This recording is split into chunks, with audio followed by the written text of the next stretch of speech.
बच्चा होने के लिए लगने वाला जो टाइम है, मिसकैरेज का रेट कम करने के लिए जो प्रोसीजर है, उसके अंदर 50% वो आपके लाइफस्टाइल का है, डाइट का है। तो क्लिनिक से उनके डाइटिशियन का अपॉइंटमेंट भी लीजिए और एक काउंसलर का अपॉइंटमेंट भी लीजिए। रॉ वेजिटेबल्स और फाइबर बहुत ज़्यादा भी नहीं होना चाहिए, क्योंकि डेफिनेटली फाइबर आपका जो न्यूट्रिएंट्स है उसका एब्सॉर्ब भी कम करता है। तो डायरेक्ट प्लांट टू प्लेट आता है, वो सबसे हेल्दी है। अभी शुगर केन है, आप शुगर केन चबा के खाते हो, परफेक्ट हेल्दी फूड है, कोई इशू नहीं है। लेकिन वही शुगर केन का आप जूस निकालते हो, वन प्रोसेस होगा है। तो जितना ज़्यादा वो जो नेचुरल फूड है उसके अंदर प्रोसेसिंग है, उतना ज़्यादा वो अनहेल्दी होता है।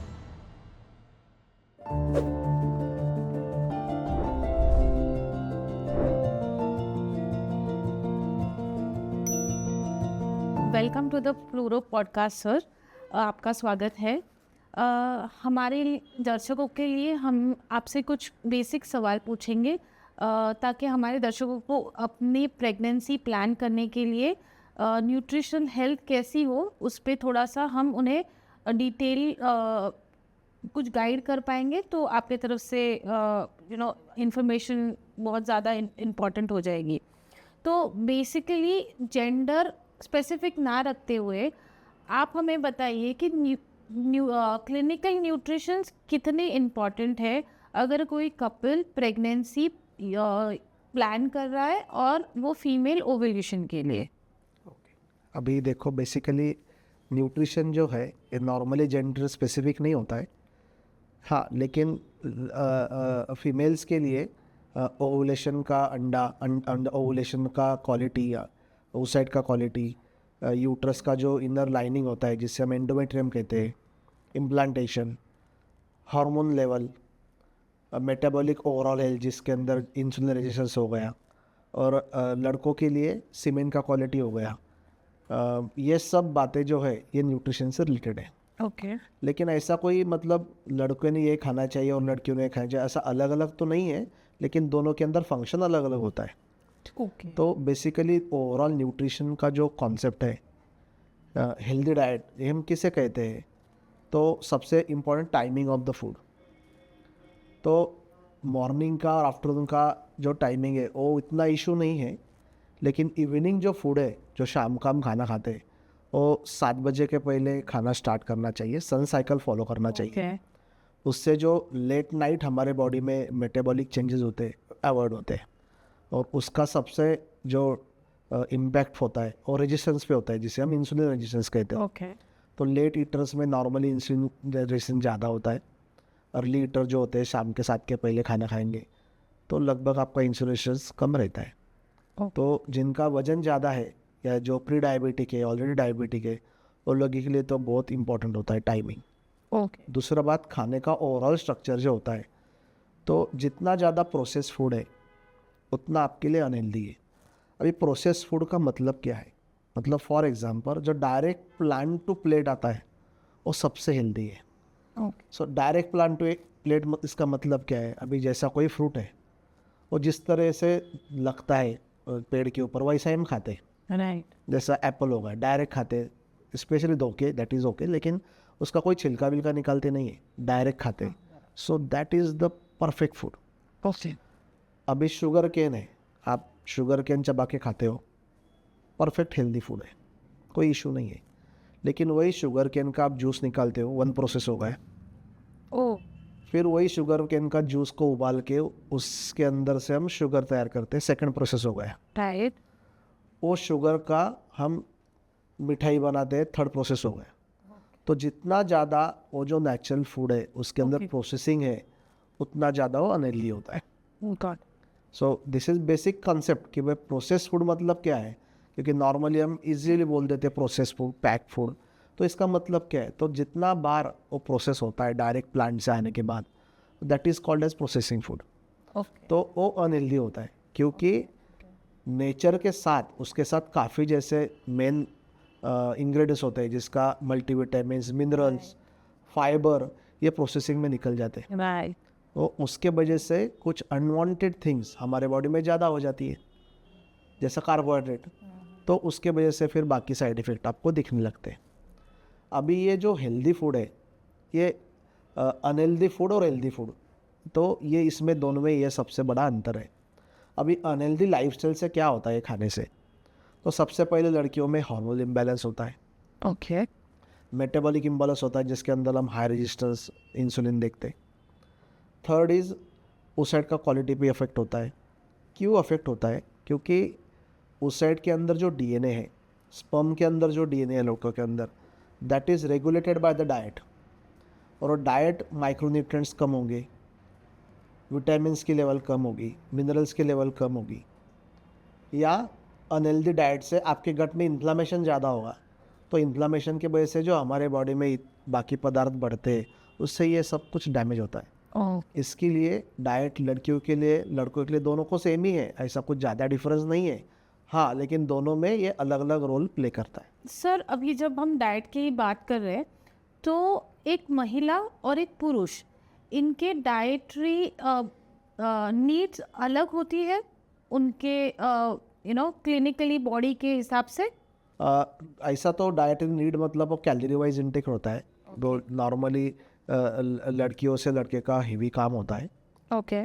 पहले ज़माने में। अभी तो दोनों का काम ऑलमोस्ट सेम है, लेकिन लड़कों का मसल मास ज़्यादा होने से और लड़कियों से थोड़ा 200-300 कैलोरी ज़्यादा खर्च करते हैं, इससे लड़कों का खाना थोड़ा ज़्यादा कैलोरी वाला हो सकता है। लेकिन दोनों का जो बेसिक पूरा आपका खाने का जो थाली है वो सेम ही है।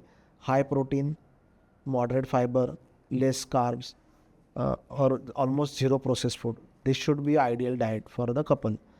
और अभी उसके अंदर क्या होता है कि हम जो बोलते हैं कि फैट्स हेल्दी फैट्स, तो हेल्दी फैट्स क्या होते हैं? तो जिसे हम ओमेगा 3 फैटी एसिड कहते हैं, जो हमारे को नॉर्मल खाने में वॉलनट से मिलते हैं, फ्लैक्स सीड से मिलता है। और नॉन वेजिटेरियन सोर्स में लगभग फिश ऑयल, सभी फिश ऑयल नहीं, कुछ सिलेक्टेड फिश ऑयल से हमें मिलता है। तो ये हेल्दी फैट भी आपके खाने में होना चाहिए।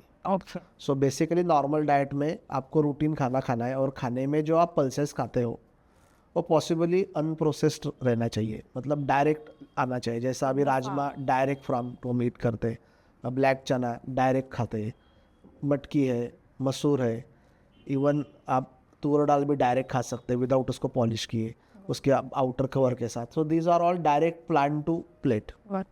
रॉ वेजिटेबल्स है लेकिन आउटर कवर के साथ। So these are all direct plan to plate. Raw vegetables है, लेकिन रॉ वेजिटेबल्स और फाइबर बहुत ज़्यादा भी नहीं होना चाहिए, क्योंकि डेफिनेटली फाइबर आपका जो न्यूट्रिएंट्स है उसका एब्सॉर्ब भी कम करता है। अच्छा। तो आपको सब कुछ एडिक्वेट करना चाहिए। इसीलिए अभी ओवरऑल मैं तो गायनेकोलॉजिस्ट हूँ, तो मैं आपको ऊपर पूरा ही बता सकता हूँ, लेकिन इन डिटेल चाहिए तो मैं आपको यही एडवाइस करूँगा कि एवरी कपल जिनको मतलब जो स्टार्ट करते हैं, जिनको BMI उनका बॉडी के हिसाब से परफेक्ट लगता है और दूसरा थोड़ा ओबेज है, लेकिन दोनों में से जो कम वजन वाला है या जो हम फिट कहते हैं उसका डाइट ज़्यादा ख़राब हो सकता है। सो वजन जो है ये एक ही क्राइटेरिया नहीं है डाइट के लिए, बाकी सब है। तो ये सब न्यूट्रिशनिस्ट जो है ये आपको कंसल्ट करके ये सब बातें न्यूट्रिशियस से आप करेंगे तो ज़्यादा बेहतर है आपके लिए। ओके थैंक यू एक्चुअली आपने एकदम डिटेल में बताया कि कौन सी बेसिक स्टेप्स हमें लेनी है एक सरल जीवन, एक गुड हेल्थ के लिए एंड अ गुड लाइफस्टाइल के लिए। And obviously you also suggested कि आपके डॉक्टर से बात कीजिए, आपके न्यूट्रिशन से बात कीजिए, ताकि बिकॉज हम अगर हेल्दी अंदर से रहेंगे तभी हम बाहर से हेल्दी रहते हैं। बराबर। सो इट्स लाइक मैं इसके ऊपर मैं और एक बोलना चाहता हूँ कि जब भी आप फर्टिलिटी क्लिनिक में जाते हैं तो आप तो बाकी प्रॉब्लम जो शारीरिक प्रॉब्लम है, जो कुछ बीमारियाँ हैं जो हमें बच्चा होने के लिए रुका रही है, उसके लिए तो आप डॉक्टर को जब देखते हो, लेकिन इसके पीछे 50% काम जो आपका आसन करता है। इसका मतलब क्या है कि बच्चा होने के लिए लगने वाला जो टाइम है, मिसकैरेज का रेट कम करने के लिए जो प्रॉब्लम है, मतलब प्रोसीजर है, उसके अंदर 50% रोल आपके लाइफस्टाइल का है, डाइट का है। तो जैसा कोई भी फर्टिलिटी क्लिनिक में आप जाते हो तो क्लिनिक से उनके डाइटिशियन का अपॉइंटमेंट भी लीजिए और एक काउंसलर का अपॉइंटमेंट भी लीजिए, क्योंकि स्ट्रेस जो है ना ये आपके डाइट को मॉडिफाई करता है। इसलिए स्ट्रेस में आप प्रोसेस फूड खाते हो ना, ज़्यादा शुगर पर, तो आपको अच्छा लगता है और आप keeping repeating that because it's the easiest way to satisfy yourself, और आपका खुद का स्ट्रेस कम करता है। तो खाना स्ट्रेस कम करने के लिए आप यूज़ करेंगे तो ओबेसिटी को फेस करेंगे। इसीलिए जैसा न्यूट्रिशनिस्ट का रोल है तो वो जो स्ट्रेस आता है वो किस तरह से आप हैंडल कर सकते हो, यदि आप काउंसलर से सीख जाएंगे तो फिर वो खाने से न्यूट्रलाइज नहीं करेंगे, एक्सरसाइज से करेंगे, मेडिटेशन से करेंगे, तो आप एडिक्वेट खाना खाएंगे, ओवर ईटिंग नहीं करेंगे और इस तरह से आप हेल्दी रहेंगे। सो कोई भी फर्टिलिटी क्लिनिक का कंसल्टेशन डॉक्टर के साथ, न्यूट्रिशनिस्ट के साथ और काउंसलर के साथ, ये तीनों को मिला के ही कंप्लीट होता है। आप सिर्फ आपके गायनेकोलॉजिस्ट को मिल गए और बाकी दो को मिले ही नहीं, तो फिर मैं आपको कहूँगा कि आपका इनकम्प्लीट कंसल्टेशन है। तो प्रॉपर डाइटिशियन का डाइट फॉलो करके, जो भी आपके कहते हैं आपके बॉडी के हिसाब से, आपके रिक्वायरमेंट के हिसाब से, आपको नॉट ओनली नेचुरली, मतलब नेचुरली तो आपको प्रेगनेंसी रहने का चांसेस बढ़ ही जाएगा, इवन जो ट्रीटमेंट कर रहे हैं उसके रिजल्ट में भी आपको काफ़ी सारे चेंजेस देखने को मिल जाएंगे। बहुत छोटी छोटी चीज़ें हैं जो शायद से हम रोज़मर्रा की ज़िंदगी में, भागदौड़ की ज़िंदगी में स्किप कर देते, बट जो कपल्स एक्चुअली फैमिली प्लानिंग कर रहे हैं या पेरेंटहुड की तरफ अपना कदम बढ़ा रहे हैं, उनके लिए ये सारी बातें जो आप बता रहे हो हमारे पॉडकास्ट पे, वो इतने मायने रखेंगी कि I think after hearing this, ये सुनने के बाद बहुत सारे लोगों को एक्चुअली अपनी गलतियों का एहसास होगा and they will start taking out के अब हमारे अपना डाइटरी पैटर्न एटलीस्ट अगर चेंज करें तो, जैसे आपने सही कहा कि 50% के प्रॉब्लम्स वहीं पे सॉल्व हो जाएंगे एंड बाकी सारे प्रॉब्लम्स सॉल्व करने के लिए तो आप जैसे डॉक्टर्स है ही हमारे साथ। सर हमारा अगला सवाल ऐसा है कि क्या एक गलत डाइट एक फीमेल के हार्मोनल इम्बैलेंस का कारण बन सकती है, उसके साथ उसके ओवुलेशन में प्रॉब्लम्स क्रिएट कर सकती है, या एक पुरुष के स्पर्म काउंट में उसका इम्पैक्ट ला सकती है? बराबर, एक गलत डाइट आपके बॉडी में, जैसा मैं आपको बताया कि इन्फ्लामेशन क्रिएट कर सकता है।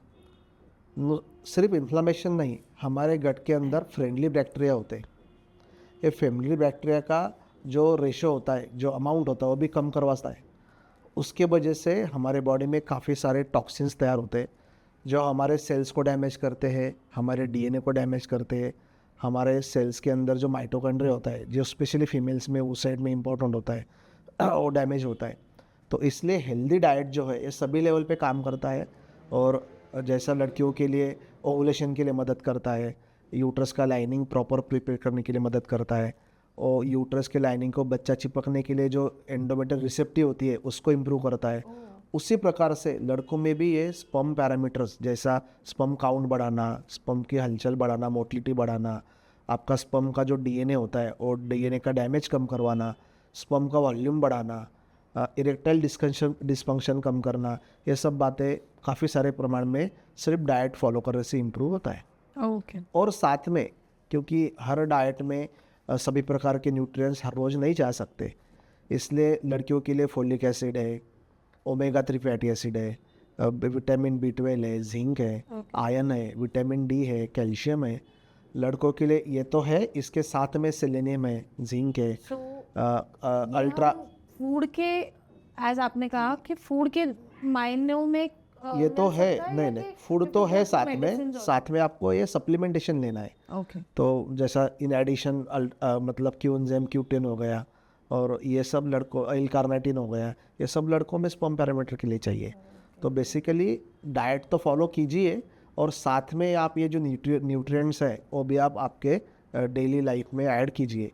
और लगभग 3 to 6 मंथ प्रायर, मतलब जब भी आप नेचुरली ट्राई करते हो या कोई प्रोसीजर के लिए, बड़े IVF के लिए जाते हो, तो एटलीस्ट 3 to 6 मंथ प्रायर ये चेंजेस कीजिए, तो आपको डेफिनेटली रिजल्ट इसका अच्छा मिलेगा। सर आपकी बातें सुन के तो अब पता चल रहा है कि हमारा एक्चुअली जो खाना है जो इतना इम्पॉर्टेंट है हमारे शरीर के लिए। एंड जैसे आपने कहा हमें कि जब एक कपल IVF के लिए जा रहा है या IVF के स्टेज के लिए गोइंग एक एक स्टेप पे जा रहा है या किसी डॉक्टर से कंसल्ट कर रहा है, तो एक हेल्दी डाइट होना कितना इम्पॉर्टेंट है। और वो सिर्फ एक स्त्री के लिए नहीं है, तो वो एक पुरुष, मतलब उसके हस्बैंड के लिए, वो पुरुष के लिए भी उतना ही इम्पॉर्टेंट है। जहाँ पे एक कपल दोनों अगर वो एक हेल्दी डाइट फॉलो करे तो वो प्रोसेस एक डॉक्टर के लिए भी आसान हो जाएगा कि उन्हें पेरेंटहुड की जर्नी में और नज़दीक ले जाने के लिए। बराबर।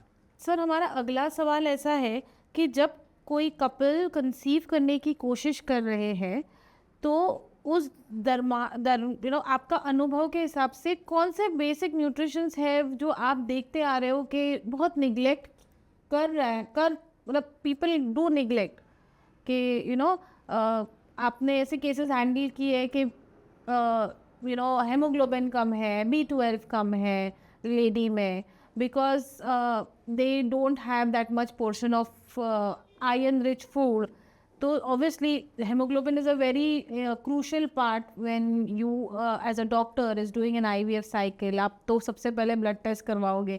तो ऐसे कौन से न्यूट्रिशंस आपके अनुभव में आए हैं कि हमेशा से ये रेपिटेटिव केस आती रहती है फीमेल्स में, या चलो उनके हस्बैंड में, वो पुरुष में, तो ऐसे आपके कोई अनुभव है जो आप हमारे साथ शेयर करना चाहोगे? हाँ, अभी कैसा हीमोग्लोबिन लो जो है, हीमोग्लोबिन कम होना मतलब आयरन कम होना बेसिकली मोस्ट ऑफ द लोगों में. तो ये तो प्रेग्नेंट है, नॉन प्रेग्नेंट है, बच्चा होने के लिए कोशिश कर रहे हैं कि आपका बच्चा होने का एज भी निकल गया है, सबके लिए इंडिया में एप्लीकेबल है. क्योंकि हमारे एरिया में इवन दो ये सब कुछ खाने में हमारे है, लेकिन प्रोसेस फूड ज़्यादा खाने से, या कोई लोग फाइबर फूड ज़्यादा खाने से, या इनएडिक्वेट न्यूट्रिशन से ये इम्बैलेंस तो बना ही होता है. तो हीमोग्लोबिन तो सबको पता है और सब लोग उसके लिए अलग अलग लेवल पे मेजर भी करते हैं. लेकिन एडिशन टू दैट जो दोनों में बहुत कॉमन है और इजीली ओवरलुक्ड है, वो है vitamin B12 and vitamin D. सो काफ़ी सारे लोगों को ऐसा लगता है कि हम तो धूप वाले कंट्री में रहते हैं तो स्किन के ऊपर गिरकर विटामिन D बढ़ना ही चाहिए. लेकिन आप देखेंगे तो इंडिया में विटामिन डिफिशियंसी लड़कों में और लड़कियों में सेम मात्रा में पाया जाता है. ओके. इसलिए विटामिन D ज़रूर आपने लेना चाहिए, लड़का हो के लड़की हो. यदि आपको कोई भी चीज़ देखे बगैर लेना अच्छा नहीं लगता है तो आप आपके डॉक्टर को बोलिए मेरा विटामिन D भी चेक करवा लीजिए. सेकंड बात, जो ज़्यादा प्योर वेजिटेरियन होते हैं मैक्सिमम, उनमें विटामिन B12 डेफिशिएंसी भी पाया जाता है, बहुत कॉमन है. और ये vitamin B12 day to day life को सेलुलर एक्टिविटी जस्ट बच्चा होने के लिए नहीं, बाकी चीज़ों के लिए भी बहुत लगता है. फोलिक एसिड, विटामिन B12, तो ये विटामिन B12 फोलिक एसिड का मेडिसिन भी खाना चाहिए. दोनों ने, ऐसा नहीं कि it is only for female, for male also. तो सबने विटामिन B12 और vitamin D in addition to routine nutritions ये चेक भी करवाना चाहिए पॉसिबल है तो. और यदि आपको इकोनॉमिक कंसर्न तो डायरेक्ट मेडिसिन खाना चाहिए. अभी मेडिसिन में भी दो प्रकार होते हैं. एक होता है हेल्दी रहने के लिए, जिसके अंदर ज़्यादा मात्रा नहीं होती है, डेली जो सजेस्टेड डोज है वो होता है, तो वो भी आप ले सकते हो क्योंकि वो इकोनॉमिकली वो सस्ता होता है. इनिशियल डेज में आप दिन में 2 बार ले सकते हो तो आपको ज़्यादा क्वांटिटी मिलेगा. 3-4 महीने के बाद उसको वंस अ डे भी कर सकते हो. और जब भी बहुत ज़्यादा डेफिशिएंसी होता है, तो जब डेफिशिएंसी होता है तो उसको दवाई के मात्रा में लेना चाहिए, ज़्यादा मात्रा में. तो उसके लिए भी दवाइयाँ अवेलेबल होती है, विटामिन D की भी है, B12 की भी है. किसी को ओरली विटामिन B12 एब्सॉर्ब नहीं होता है तो उनके लिए इंजेक्शंस भी अवेलेबल है. तो इस तरह से अलग अलग कॉम्बिनेशन आप डॉक्टर से पूछ के ले सकते हो. लेकिन मतलब हर किसी ने बच्चा तो ठीक है, ये तो अभी फर्टिलिटी का पॉडकास्ट है हमारा, और तो उसके लिए तो इम्पोर्टेंट है ही, लेकिन ये छोड़ के नॉर्मल ओवरऑल लाइफ के लिए भी विटामिन बहुत ज़रूरी है और डेली सबने अपने अपने लेवल्स पे कंज्यूम करना चाहिए. So thank you doctor Mukesh, आप यहाँ पे आए, आपने हमारे व्यूअर्स को उनके एक हेल्दी डाइट के लिए, उनके वेल बीइंग के लिए जो आपने चीज़ों को एकदम माइन्यूटली एक्सप्लेन किया है कि हमें क्या खाना चाहिए, क्या नहीं खाना चाहिए, कौन से सप्लीमेंट्स लेने चाहिए, अपनी लाइफस्टाइल कैसी रखनी चाहिए.